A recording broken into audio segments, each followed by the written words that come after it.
masuno Indangenye saba kan sadumu ijalalu Wajese duwe warra tafrafa tutufa Di masuno Indangenye saba kan sadumu ijalalu Wajese duwe warra tafrafa tutufa Di masuno Indangenye saba kan sadumu ijalalu Wajese duwe warra tafrafa tutufa Namni dachee kana irratti dhalatu baay'eedha.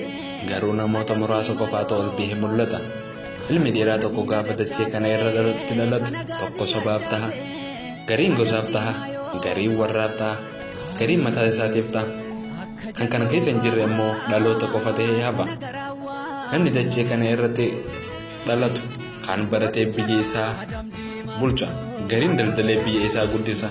Gariin ammoo baratee waaqaa gaditti lubbuu uummata isaa du'a jalaa baraara. Kan kanarraa hafe ammoo lolee lolchiisee biyya abbaa isaa eegee eegsisa. Egaa kabajamtootaa fi jaalatamtoota Oburraa Global Network har'a seenaa gooticha tokko qabannee dhiyaanneeti jirra. Goonni kunis Aadam Diimaa yookaan Diinaraa jedhama. Maqaan dhaloota isaa kan jalqabaa Aadam Ahmad Alii jedhama. Irra caalaa garuu Aadam Diimaan beekama. Diinaraas ammoo maqaa isaa kan qabsooti. Qabsoo keessatti imaltoo qabsoo kan fuula dura leetoo uummata Oromoo lafee duudaa tahee diina falmee afaan waraabeeyyiitii ilmaan hedduu baase. Aadam Diimaa bara 1976 naannoo Oromiyaa godina Harargee lixaa aanaa Doobbaa gandaalii xiqqaa Araddaa Jannataatti dhalatee guddate.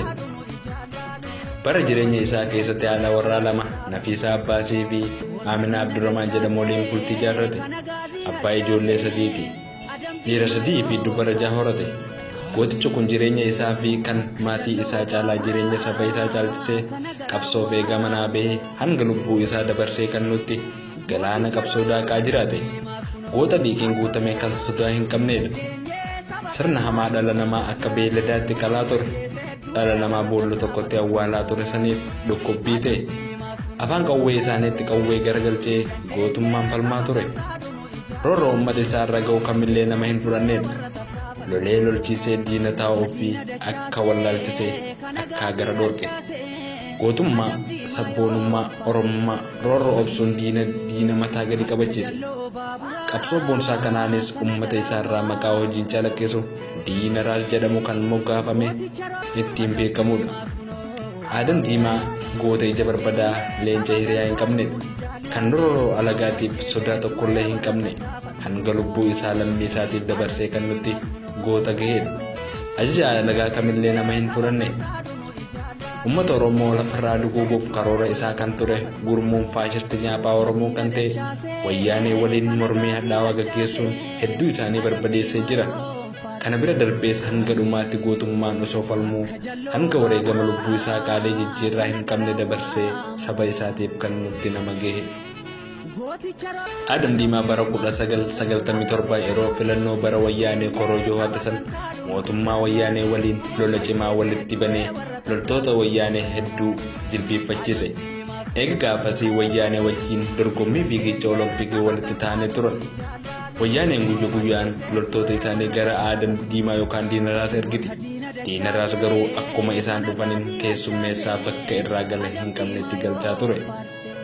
Yeroo isaan dhufanii dhukaasa itti banan inni ammoo hedduu isaanii ajjeesee gumaa Oromoota isaan ajjeesanii hidhatti hambisanii baasaa ture.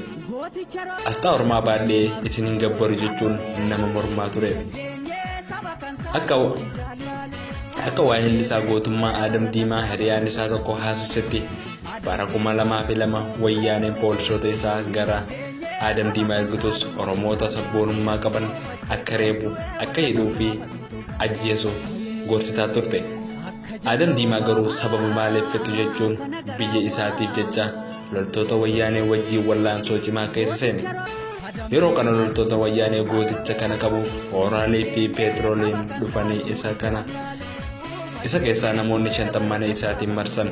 Gootichi kun garuu akkuma amala isaa gamaa gamanatti bukaasee loltoota lama kuffisee lafa buuse biraa kute. Loltoonni wayyaanee moohamuu isaanii iccitumatti qabatanii qaanyeen liqeeffamanii akka jaldeeyyii mataa wal jala kaa'anii reeffa isaanii oraalee gubbatti darbatanii gala deebi'an. yeroo lammaffaa haaloo duraanii kana bahuuf humna dabalataa xiqqeen itti deebi'anis tooftaa fi gootummaa isaa saniin dhukkee irraa kaasee waaroo salphinaa uffisee mataan cabsee gala deebise. Aadaan Diimaa lolaan to'annaa jala oolchuu fi injifachuu irra aananii ajjeesuu waan dadhabaniif karaa dippiloomaasiitiin itti dhiyaachuuf yaalanii turan.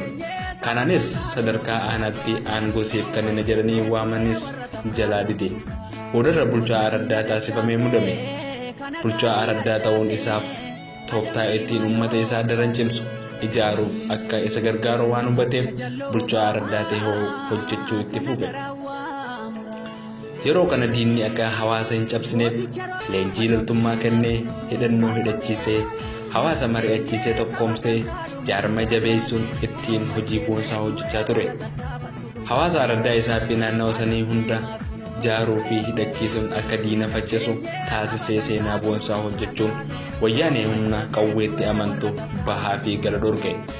Gootummaa isaatiin baay'ee kan sodaatamu Aadam Diimaa eegdota wayyaaneen kan taate loltoota naannoo Somaalee liyyuu hili poolisiin weeraramanii fi ajjeefaman ta'ee ilaaluu hin dandeenye.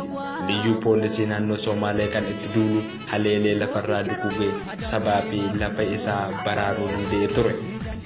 Aadam Diimaa gaaf tokko harka diinaa bu'uu mana hidhaa galee ture. Haa ta'u malee onnee fi gootummaa isaa saniin mana hidhaa cabsee bahuu danda'ee jira. Diddaa gabrummaa taasiseen gabrummaa waggaa kumatti ba'annee hin bullu jechuun goota qabsoo lubbuu isaa kanneedha. Jalqabarraa kaasee gootummaa isaa kan sodatte turte gooticha kana mootummaa wayyaanee tooftaa adda addaatiin itti qabuuf yaalaa turte. Inni garuu dantaadhaaf jedhee hin bitamne ture. Aadam Diimaa Ammajjii 26,2009 weerartoota biyya isaa loltoota wayyaanee Agaazii waliin lola cimaa taasiseen Agaazii hedduu galaafatee hedduu isaanii madeessee rasaasa harkaa fixachuudhaan ofii isaatiifis wareegamuuf dirqame. Yeroo gootichi Aadam Diimaa itti wareegame yeroo Oromoonni bahaa dhihaa kaabaa kibbaa qabsoo giddaa gabrummaa finiinsuudhaan garee faashistii fi saamtuu wayyaanee hidda jala bultii injifannoo irra jirtu ture. Gooticha kanaaf Rabbiin jannata haa kennu. Isin keessummeessuun isin waliin kan ture Badhaasaa Jaafari. Qophii biraa qabannee hanga walitti deebinutti nagayaan nuuf tura. Ayyuu beekaan sabaa birmatee alaaf keessaan iyyee addunyaatti mate. Nutis qooda qabna akka sabaatti bonna jeesee du'a mirga isaati. Aadam Diimaas kunoo hin dandeenye saba kan saalumu ijaallaale ajjeesee du'ee warra tattaafattu dhugaale. Aadam Diimaas kunoo hin dandeenye saba kan saalumu ijaallaale ajjeesee du'ee warra tattaafattu